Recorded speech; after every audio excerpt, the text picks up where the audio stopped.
શાળાનું નામ રાજ્યભાઈ છે. હું ધોરણ 3 માં અભ્યાસ કરું છું.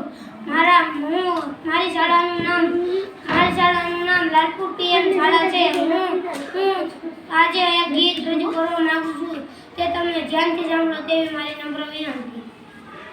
ઓખો તો દુનિયાથી